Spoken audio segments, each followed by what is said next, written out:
ಮಹಾವಿಷ್ಣು ದೇವರು ಯಾಕೆ ಮಾನವ ರೂಪ ತಾಳುತ್ತಾರೆ ಅಂತ ನಿಮ್ಗೆ ಗೊತ್ತಾ? ಧರ್ಮ ಕುಸಿದಾಗ, ಅಧರ್ಮ ಹೆಚ್ಚಾದಾಗ, ಭಕ್ತರ ಕಣ್ಣೀರು ಭೂಮಿಯನ್ನು ತಟ್ಟಿದಾಗ ಅಲ್ಲಿ ಮಹಾವಿಷ್ಣು ದೇವರು ಅವತಾರವಾಗಿ ಭೂಮಿಗೆ ಇಳಿಯುತ್ತಾರೆ.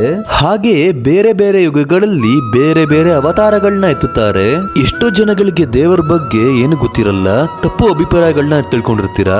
ದೇವರು ಕೇವಲ ಆಕಾಶದಲ್ಲಿರುವ ಶಕ್ತಿಯಲ್ಲ, ಅವರು ಮಾನವನ ನೋವು ಅರಿಯುವ ಕರುಣೆಯ ರೂಪ.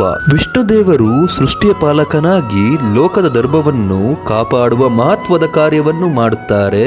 ಭಗವದ್ಗೀತೆಯಲ್ಲಿ ಶ್ರೀಕೃಷ್ಣನು ಹೇಳಿದಾಗೆ ಯದಾ ಯದಾ ಈ ಧರ್ಮಸ್ಯ ಜ್ಞಾನಿರ್ಭವತಿ ಭಾರತ ಅಭ್ಯುತ್ಥಾನಂ ಧರ್ಮಸ್ಯ ತದಾತ್ಮಾನಂ ಸೃಜಾಮ್ಯಹಂ. ಅಂದರೆ ಧರ್ಮಕ್ಕೆ ಹಾನಿಯಾದಾಗ ನಾನು ಅವತಾರವಾಗಿ ಮತ್ತೆ ಮತ್ತೆ ಬರುತ್ತೇನೆ ಎಂಬ ಅರ್ಥ. ಮಾನವ ರೂಪವನ್ನು ತೆಗೆದುಕೊಳ್ಳುವ ಮುಖ್ಯ ಕಾರಣಗಳು: ಒಂದನೆಯದು ಧರ್ಮ ರಕ್ಷಣೆ ಮತ್ತು ಸತ್ಯವನ್ನು ಉಳಿಸಲು. 2 ಸಜ್ಜನರ ಕಾಪಾಡುವುದು, ಪ್ರಹ್ಲಾದನಂತಹ ಭಕ್ತರಿಗೆ ಧೈರ್ಯ ಮತ್ತು ರಕ್ಷಣೆ ನೀಡಲು.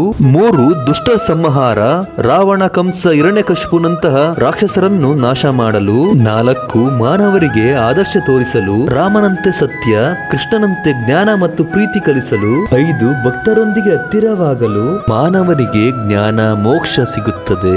ನೀವೆಲ್ಲ ಯಾವ ರೂಪದಲ್ಲಿ ದೇವರನ್ನ ಕಾಣ್ತೀರಾ ಅಂತ ಕಮೆಂಟ್ ಮಾಡಿ.